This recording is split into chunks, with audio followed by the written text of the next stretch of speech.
wassalatu wassalamu ala asyrafil anbiya'i wal mursalin wa ala alihi wa sahbihi ajma'in. Rabbi shrah li sadri wa yassir li amri wahlul 'uqdatam min lisani yafqahu qawli, amma ba'd.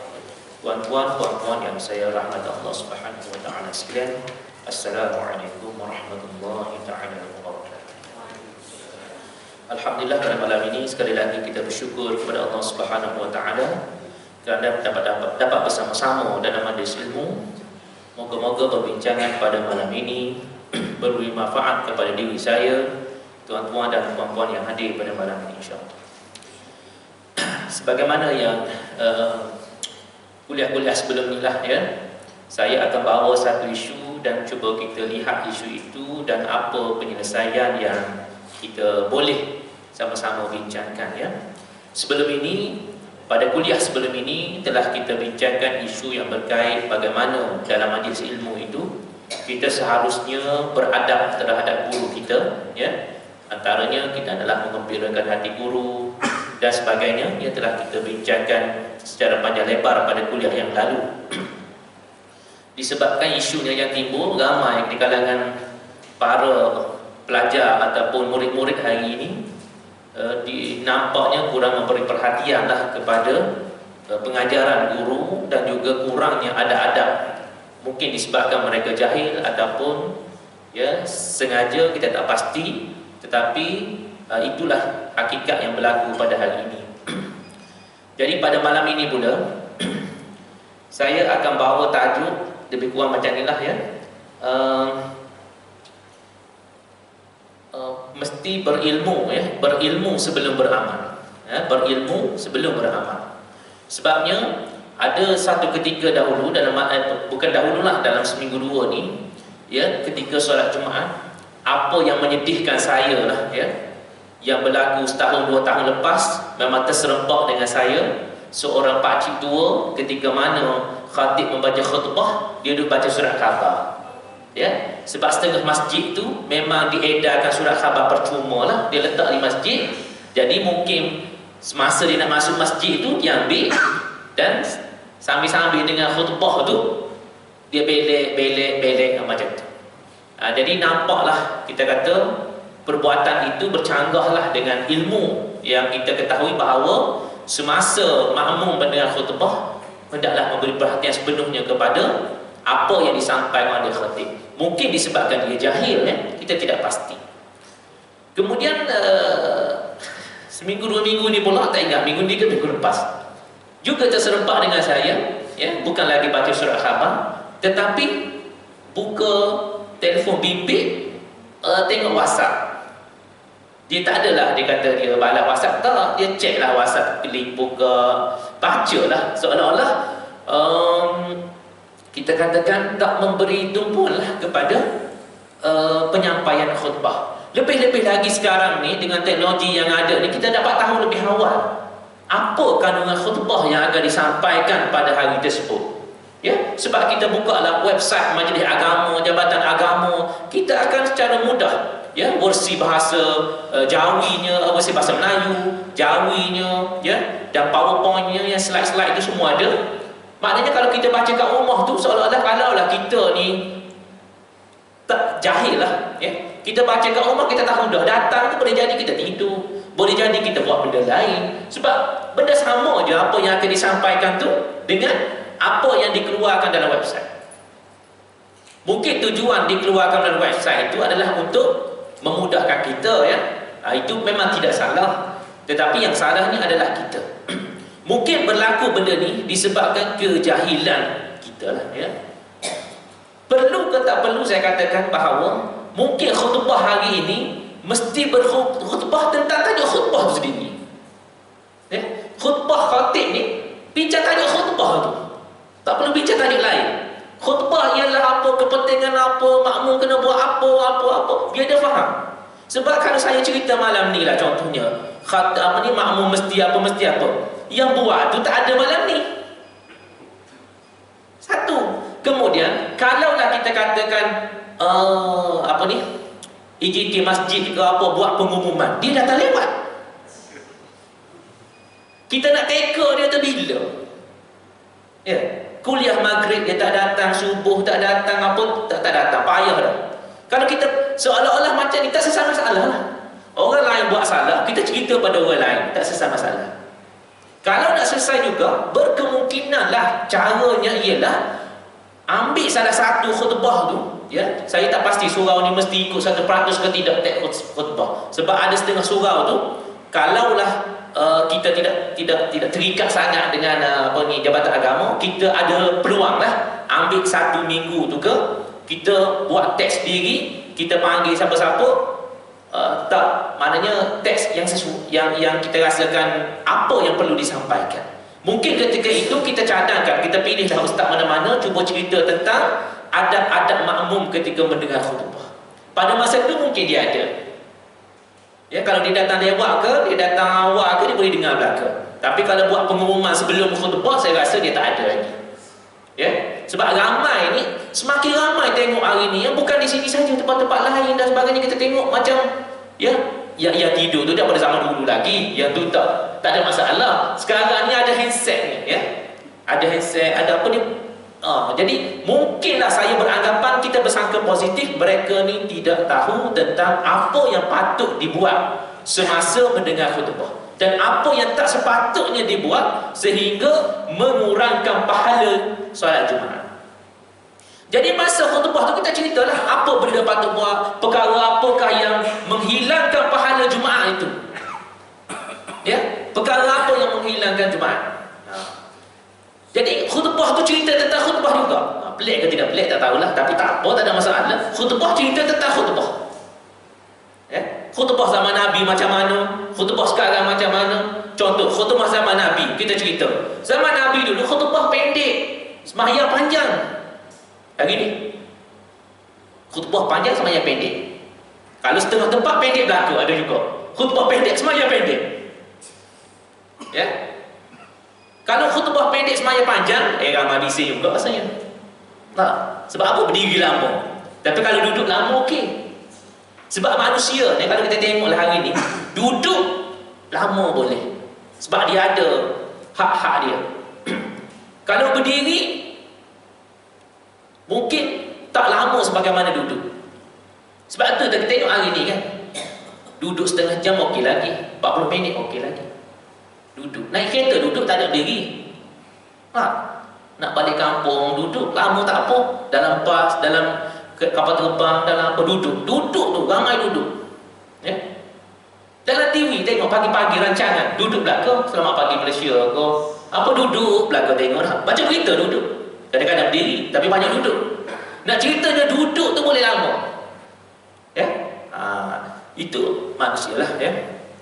Jadi sama-sama kita fikirkanlah, sebab benda ni berlaku, ya, semakin berlaku. Kalau tidak ada cara penyelesaiannya, mungkin dia akan berjangkit kepada makmum-makmum yang lain. Dia tengok orang lain pun buka telefon, dia pun tanpa segan silu sama juga buat perbuatan yang sama. Tetapi kalau ada peringatan melalui khutbah tu sendiri, mungkin perkara-perkara begini dapat diatasi, ataupun dia baru dia tahu bahawa benda ni memang salah. Benda ni boleh mengurangkan pahala.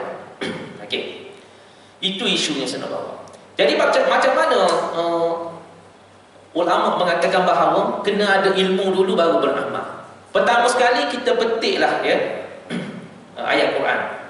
Saya nak cerita di sini ialah, kalau orang ni buat amal tanpa ada ilmu dulu, rugi. Boleh jadi dia tu kategori rugi. Sebab mungkin yang dia buat tu salah. Sebagai contohlah kita kata,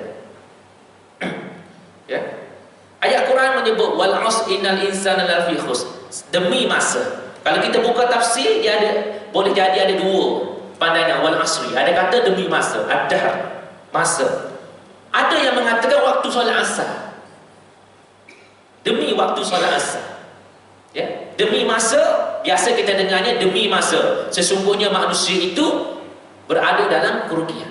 Ada yang mengatakan demi waktu asar. Sebab apa? Sebab biasanya waktu asar ni, orang kata menungnya, Allah pagi tadi tak sempat buat. Tak. Apabila sampai petang ni, banyak benda yang kita rasa dah rugi. Kebanyakan manusia rugi. Allah, kedai nak tutup dah pukul 6, tapi nampak pelanggan 2-3 orang ni. Ya? Giling kepala. Biasanya giling kepala pukul 8 pagi. Tak. Gila kepada 12 tengah hari. Tak, kedai tutup pukul 6. Biasanya rusing ni waktu asar rusing. Pukul 5 tak ada orang lagi. Tak balik modal lagi hari ni. Pukul 5 waktu asar.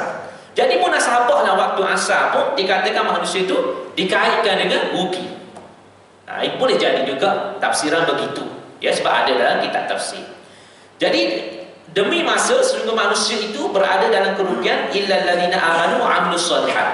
Allah Taala sebut kecuali orang-orang beriman dan beramal soleh. Dia mesti beriman dulu baru beramal soleh. Kalau beriman saja tak beramal soleh, tak jadi apa juga. Kalau beramal tanpa iman juga, tak jadi juga. Kita akan lihat sebab pada ini. Okey, kalau kita beramal tanpa ilmu, pertamalah kita kata niat. Bab niat saja. Ulama kata kalau kita puasa Ramadan tanpa niat lah, tak sah juga.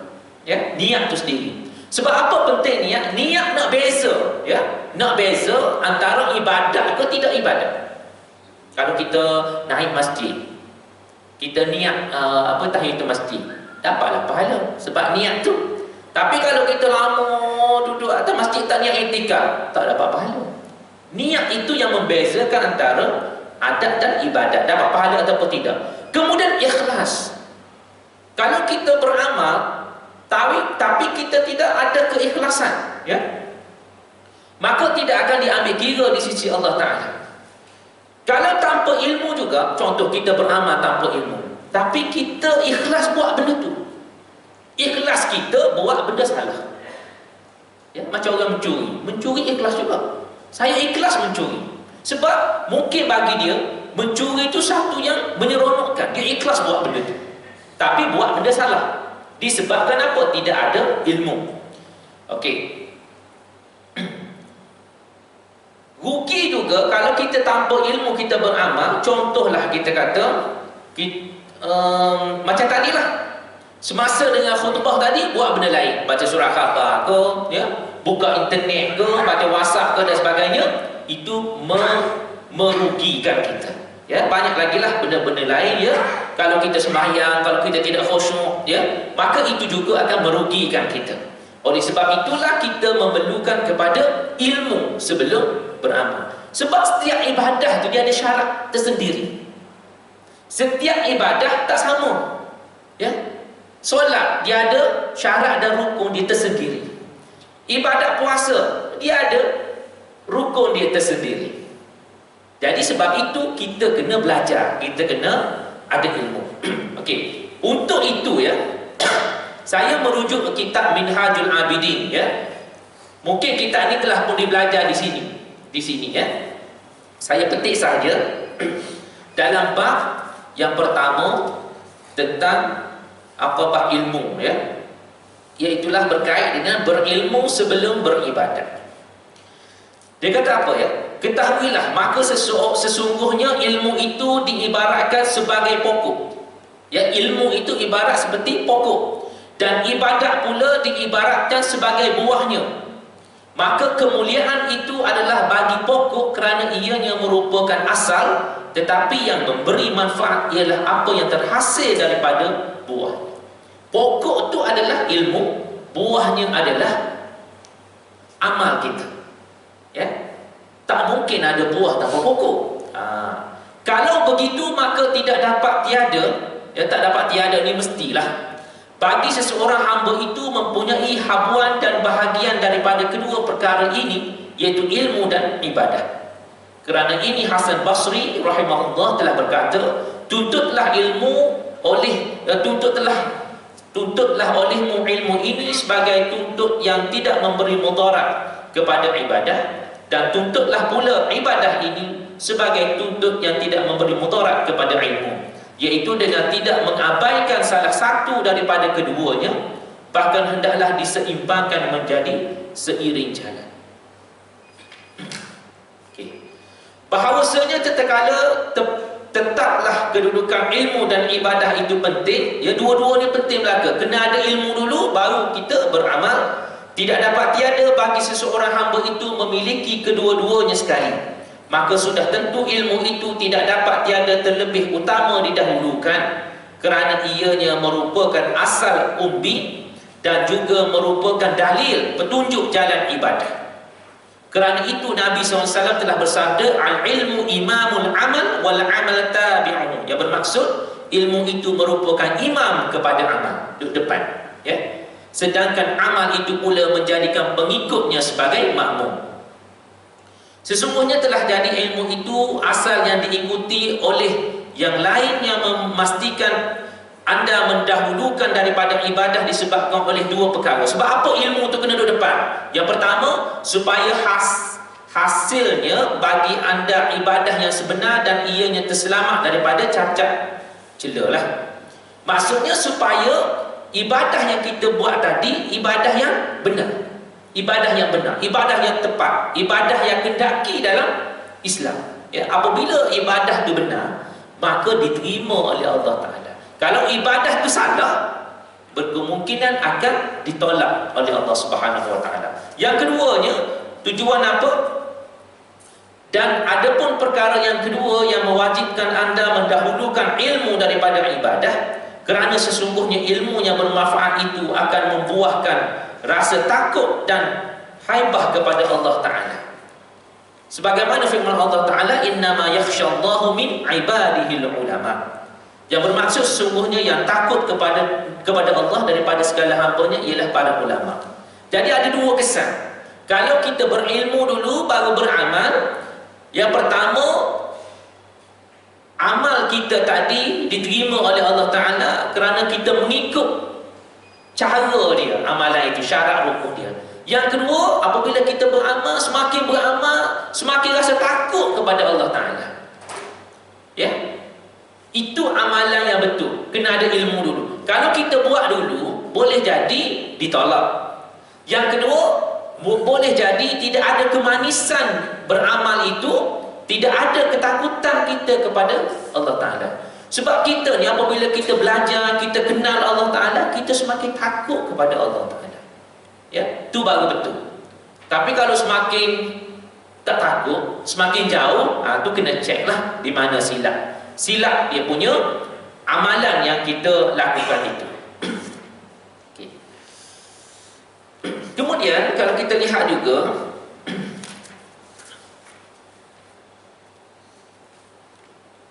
andainya seseorang lelaki beribadat kepada Allah Ta'ala seperti ibadat malaikat di langit, tetapi tanpa ilmu. Dia kata dalam buku ni, ada seorang hamba Allah ni, dia beribadat ni seperti malaikat di langit, maknanya hebatlah ibadat dia, seorang abid yang beramal, seorang ahli ibadat, ya.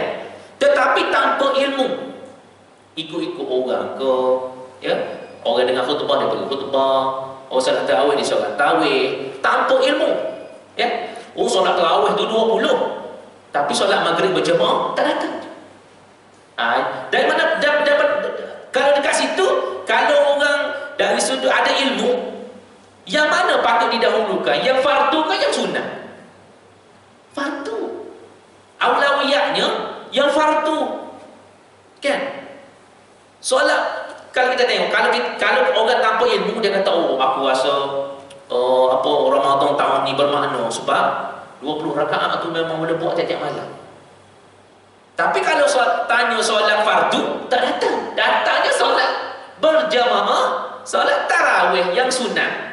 Bukan saya kata tidak baik, tetapi disebabkan tiadanya ilmu tentang yang mana lebih utama berbanding yang utama, yang dalam banyak perkara baik itu dia ada afdal lah, maksud macam tu. Yang utama. Jadi kalaulah begitu, kalau orang yang tahu afdalnya, ya, mungkin dia akan kejar yang fardu itu dulu. Yang fardu, solat fardu berjamaah. Tapi orang yang tidak ada ilmu, dia duk kejar tentang solat tarawih. Saya tidak kata siapa-siapa, kita tengoklah mana-mana masjid, mana-mana surau. Tarawih tu ramai tu penuh. Tarawih tu, maghrib tu, boleh jawab sendirilah.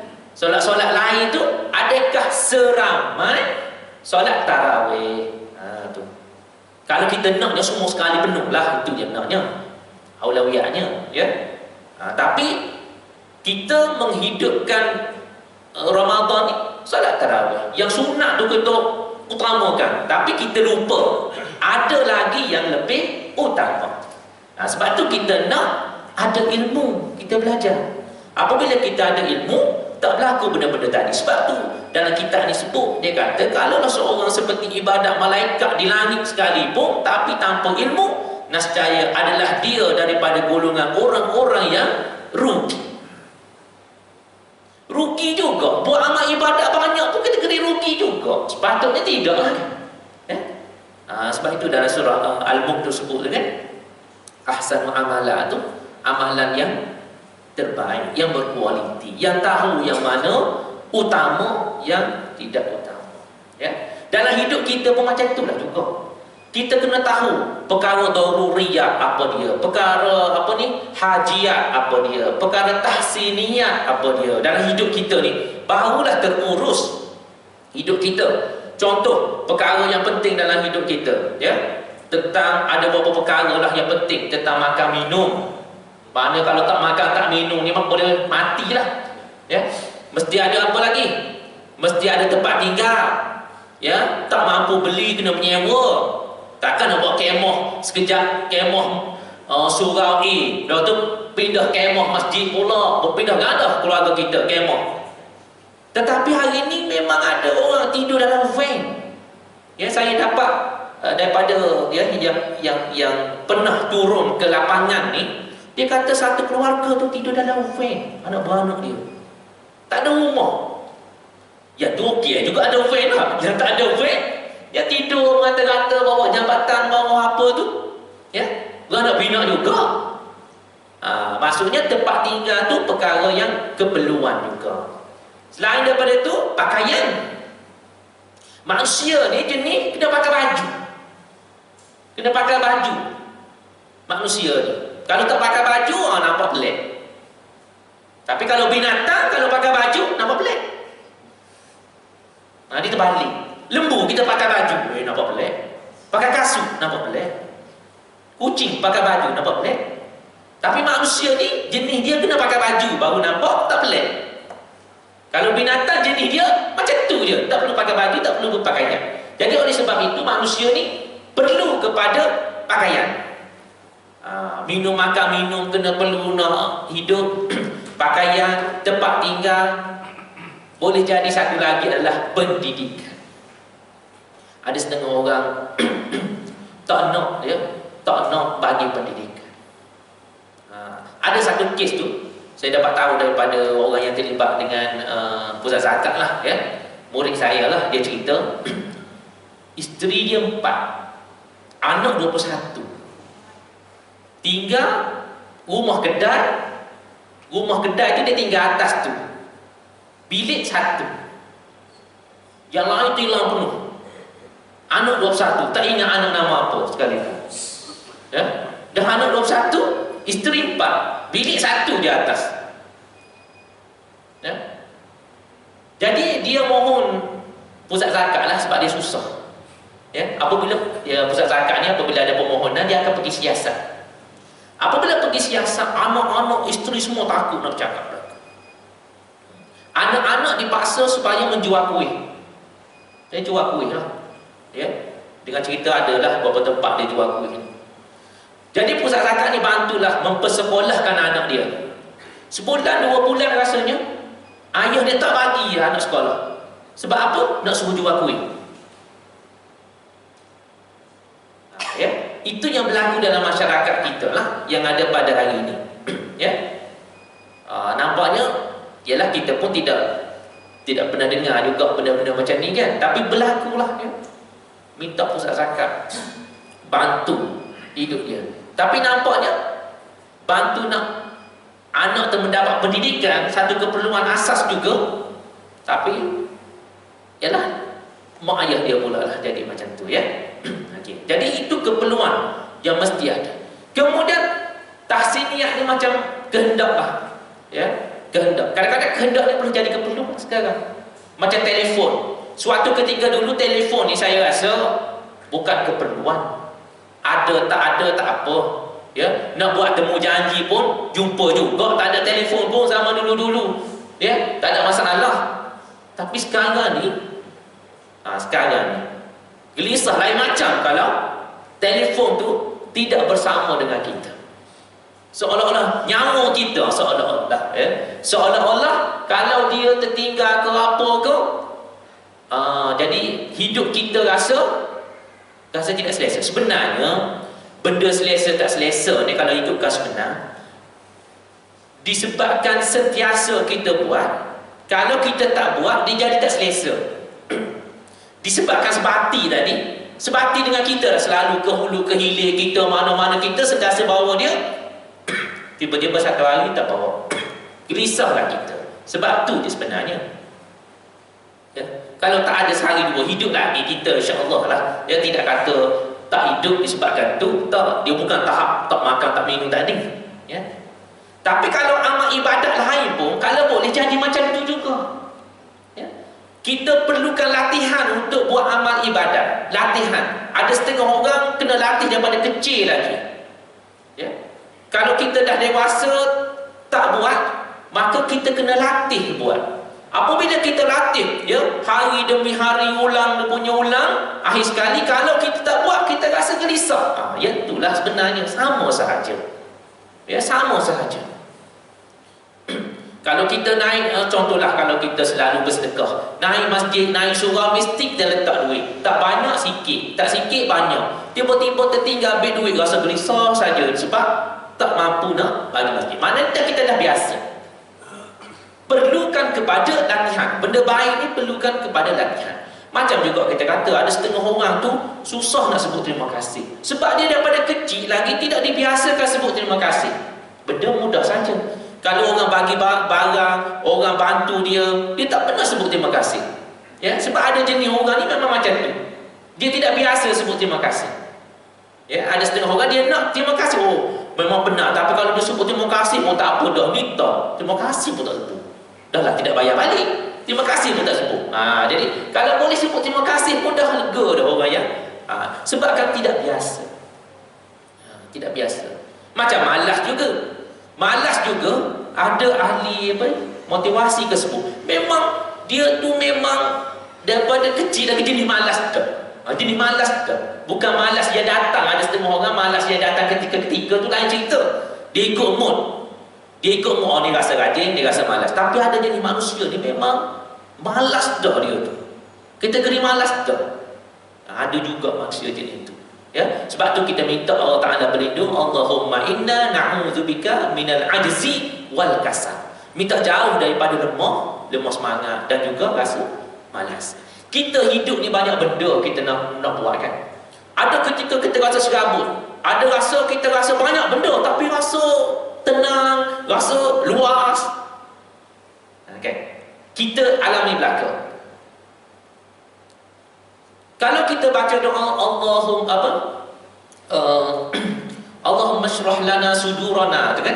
Ataupun Rabbi syrah li sadri. Ya Allah, ya Tuhanku, lapangkanlah dadaku. Kita ni, kalau kita ada banyak benda nak buat hari ni, nak pergi sana, nak urus sini, tapi kita rasa lapang dada, kita rasa luas dunia ni. Tapi kalau kita ada satu perkara je hari ni, sikit je, tapi sempit rasa hari ni rasa sempit je sangat, maka hidup kita tidak ceria.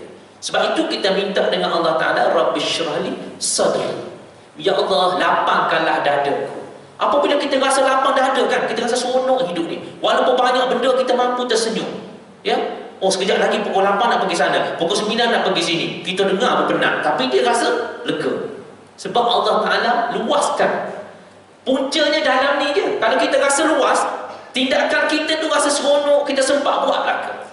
Tapi kalau kita rasa sempit, hari ni tak ada buat apa, pukul 12 je ada halnya, pukul 5 tak ada apa. Tapi orang kata, boleh tak sana jumpa pukul 5? Tak boleh lah, hari ni rasa sibuk sangat. Rasa sempit, rasa, ya. Kita ada, kan, waktu-waktu ketika itu. Oleh itu kita banyaklah berdoa kepada Allah Ta'ala, Rabbi syrah li sadri, lepas tu wa yassir li amri, permudahkanlah urusan. Yang selalu saya ajar juga sebelum ni, kita gunalah doa hak antara dua sujud tu. Ya, dalam tu memang lengkaplah kau tu.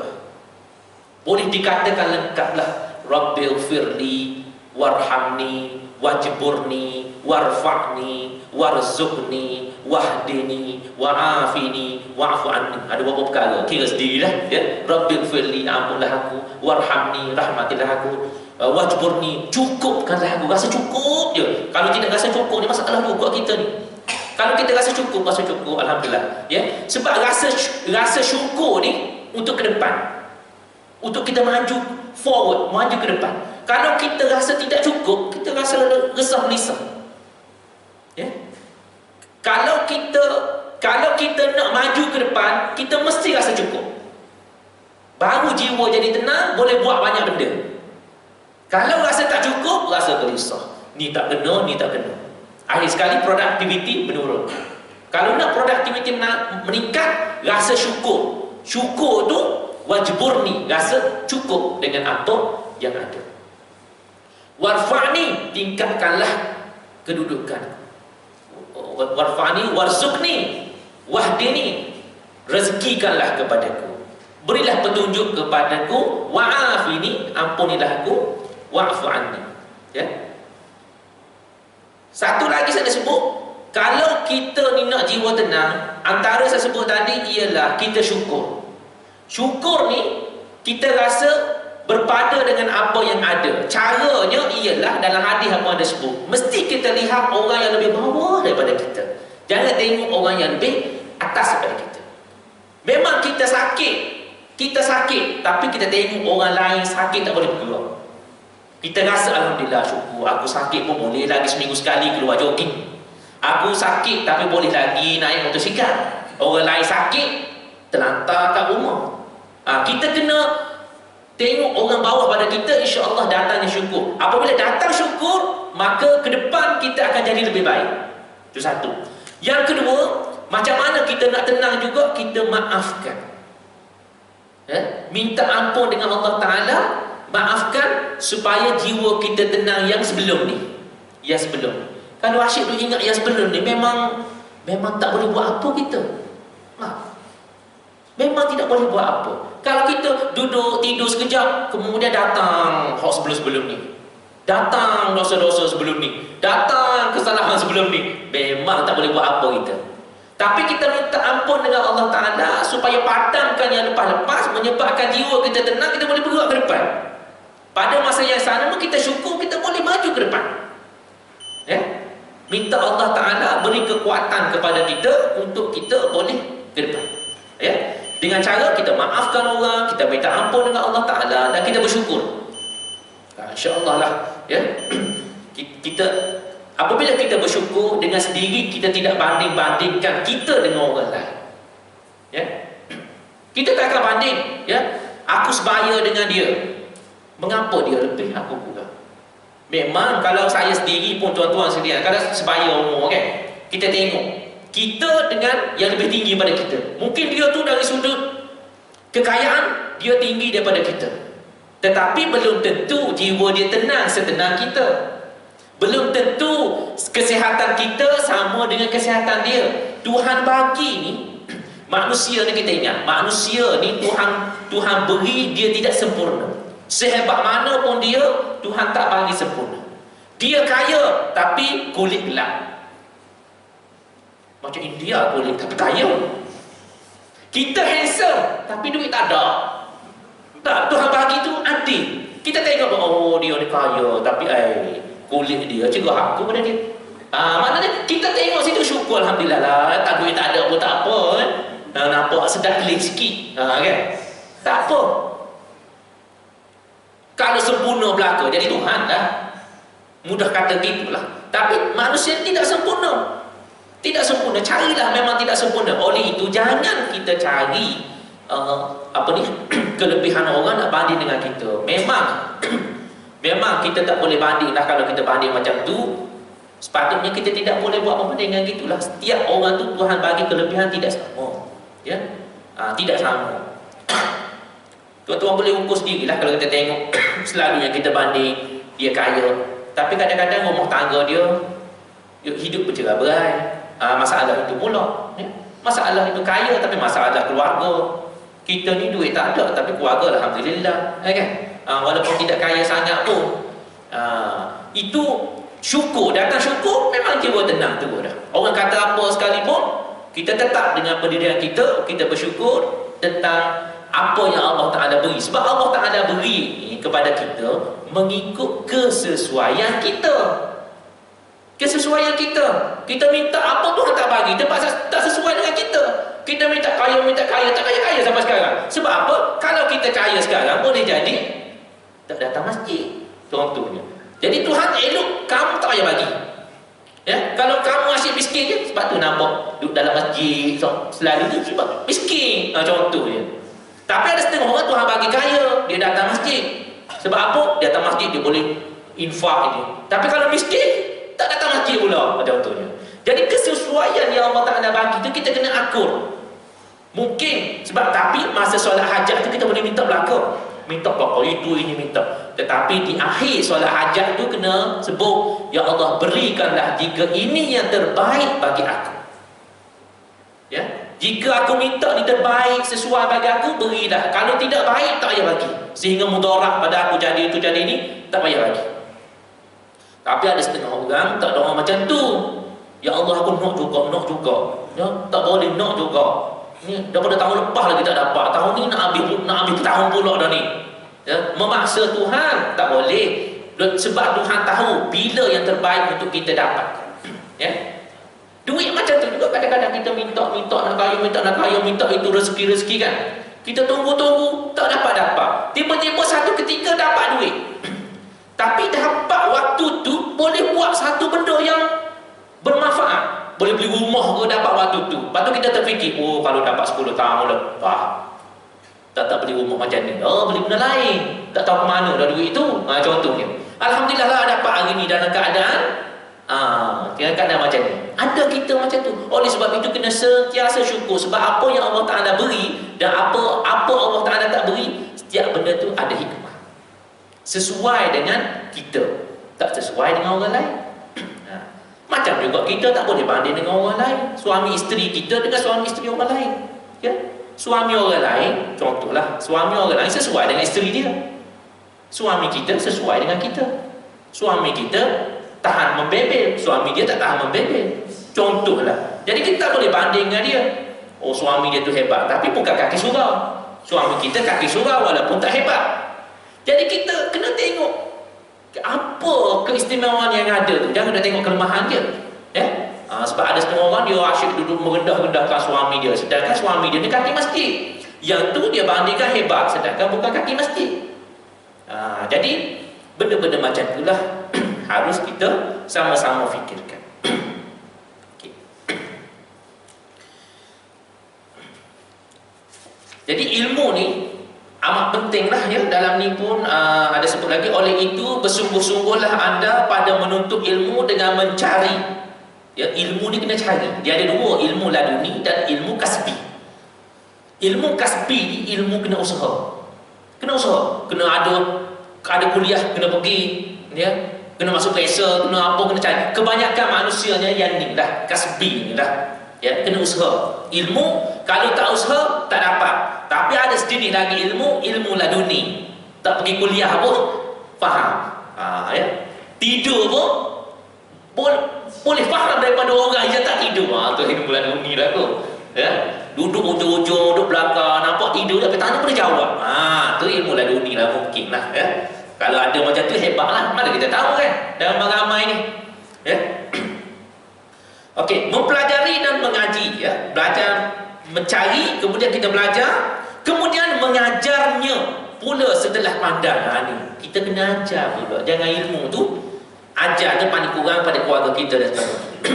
Jauhkan perasaan malas dan jemu. Dalam belajar ni kadang-kadang ada juga datang malas. Ya, malas tu datang. Simptom datang malas. Lama-lama kalau kita ikut malas, dia jemu pula. Mula-mula malas dulu, ya. Tak payah datanglah malam ni, malam esok lah. Malam esok pula jangan tunggu, malam hujung minggu lah. Ikut. Apabila kita ikut, ya. Lepas tu akhir sekali kita jemu. Asyik benda sama je kuliah ustaz sebut. Benda sama je. pertama dia kuliah ni, ya. Kemudian jika tidak bersungguh menuntut untuk ilmu, anda akan berada dalam bahaya kesesatan. Wal'iyadzubillah, ya azza wa jalla, ya. Kalau kita tidak bersungguh-sungguh menuntut ilmu, saya menuntut ilmu ni kita faham sendiri dia banyak cabaran, ya. Dengan datangnya malas, dengan datangnya jemu, dengan datangnya macam-macam.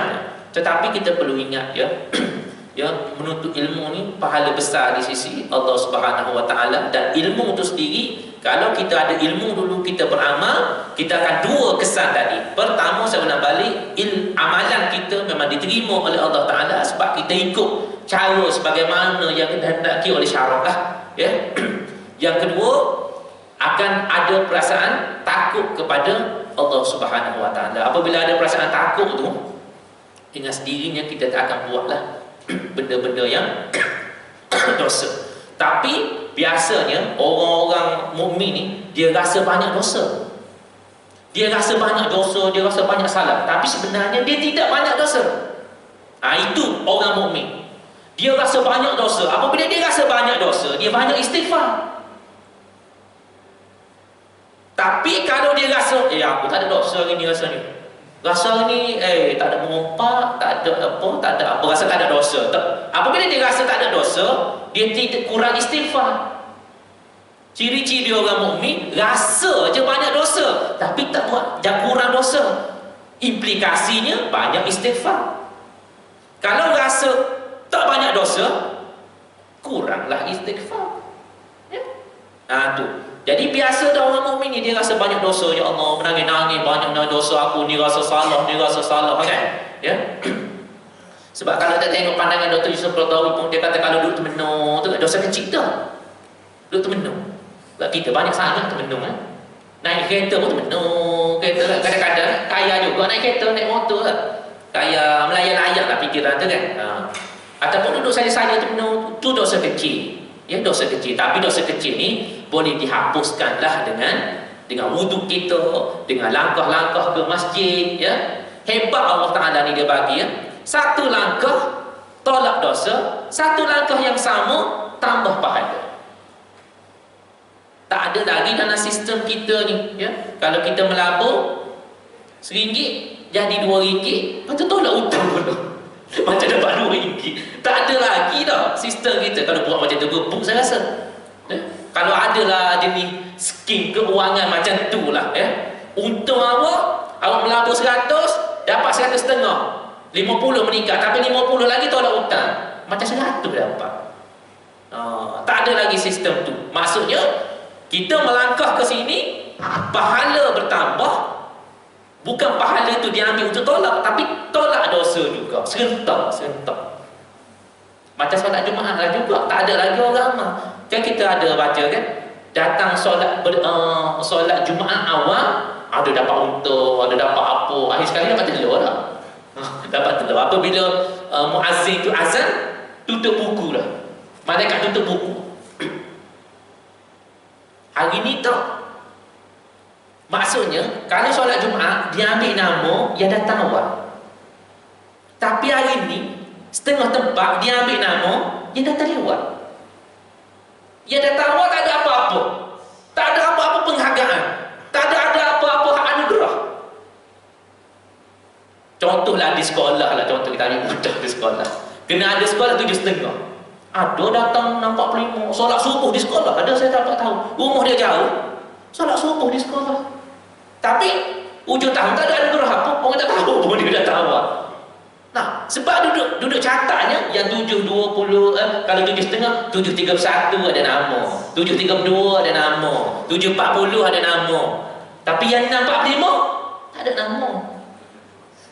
Kalau kita nak tiru konsep tu, saya rasa yang datang awal ni kita bagi penghargaan. Betul dah datang awal. Nah, yang datang lewat tak ada nama.